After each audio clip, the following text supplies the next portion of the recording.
চৈতি পুলিশের কাছে গিয়ে স্বাক্ষরের নামে জিডি করে তাকে জেলে ঢোকানোর চেষ্টা করে। তবে পুলিশ জানিয়ে দেয়, যাচাই বাছাইয়ের পরেই তারা চূড়ান্ত পদক্ষেপ নেবে। হ্যাঁ বন্ধুরা, এমনই টানটান উত্তেজনা দেখতে পাবেন ভোলে বাবা পার করে গা সিরিয়ালের আগামী পর্বে।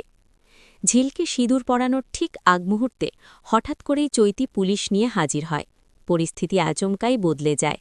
পুলিশের অভিযোগের ভিত্তিতে স্বাক্ষরকে গ্রেফতারের সিদ্ধান্ত নেওয়া হয়।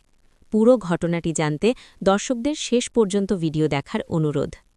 গল্পের শুরুতেই দেখা যায় চৈতি এক পুলিশ অফিসারকে অনুরোধ করছে দ্রুত ব্যবস্থা নিতে। সে অভিযোগ করে স্বাক্ষর তাকে বিয়ের প্রতিশ্রুতি দিয়েছিল, অথচ এখন অন্য মেয়েকে বিয়ে করতে যাচ্ছে। অভিযোগের ভিত্তিতে পুলিশ সরাসরি স্বাক্ষরের বাড়িতে পৌঁছে যায়। ঠিক সেই সময় ঘটনাস্থলে উপস্থিত হন স্বাক্ষরের মা। বিয়ের মণ্ডপে ঝিলের সঙ্গে ছেলেকে দেখে তিনি হতবাক হয়ে যান। কিছু বোঝার আগেই সেখানে চৈতি ও পুলিশ হাজির হয়। পুলিশ আসার কারণ জানতে চাইলে চৈতি জানায় সে স্বাক্ষরের বিরুদ্ধে থানায় এফআইআর করেছে। পুলিশ স্বাক্ষরের বক্তব্য জানতে চাইলে স্বাক্ষর সব সত্য প্রকাশ করে। সে জানায় চৈতি জানত যে তার ও ঝিলের আগে থেকেই বিয়ে হয়েছিল। ইচ্ছাকৃতভাবে সে তাদের সম্পর্কে ফাটল ধরিয়েছিল, যার ফলেই ডিভোর্স হয়।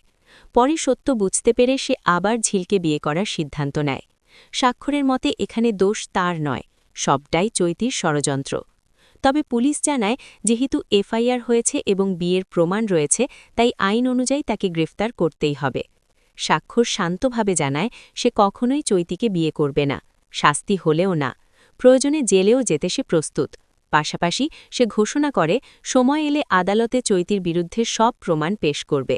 এখানেই শেষ নয়, স্বাক্ষর আরও জানায় চৈতি আর তার হাসপাতালে কাজ করতে পারবে না। এই কথা শুনে সবাই চমকে যায়। পাল্টা চৈতি জানায় স্বাক্ষরের হাসপাতালের চাকরির তার প্রয়োজন নেই। সে নিজের যোগ্যতায় পড়াশোনা করেছে এবং আরও বড় হাসপাতাল থেকে চাকরির অফার পেয়েছে, যা এতদিন শুধুমাত্র স্বাক্ষরের জন্যই ফিরিয়ে দিয়েছিল। চৈতি হুমকি দেয় সে স্বাক্ষরের লাইসেন্স নষ্ট করতে সর্বশক্তি দিয়ে লড়বে এবং তাকে জেলে পাঠিয়েই ছাড়বে। ঠিক তখনই ঝিল এসে চৈতিকে সজোরে থাপ্পড় মারে। চারপাশে নেমে আসে স্তব্ধতা। ঝিল স্পষ্ট জানিয়ে দেয় স্বাক্ষরের বিরুদ্ধে মিথ্যা অভিযোগ সে মেনে নেবে না। স্বাক্ষর একা নয়, তার পাশে ঝিল আছে। দুজনে মিলেই তারা চৈতির সব ষড়যন্ত্রের প্রমাণ আদালতে তুলে ধরবে। ঝিল স্বীকার করে নেয় অতীতে চৈতির কথায় বিশ্বাস করে সে বড় ভুল করেছিল, যার ফলেই তাদের ডিভোর্স হয়েছিল। এরপর স্বাক্ষরের মা চৈতিকে শান্ত করার চেষ্টা করেন এবং অনুরোধ করেন যেন সে স্বাক্ষরের লাইসেন্স নষ্ট না করে।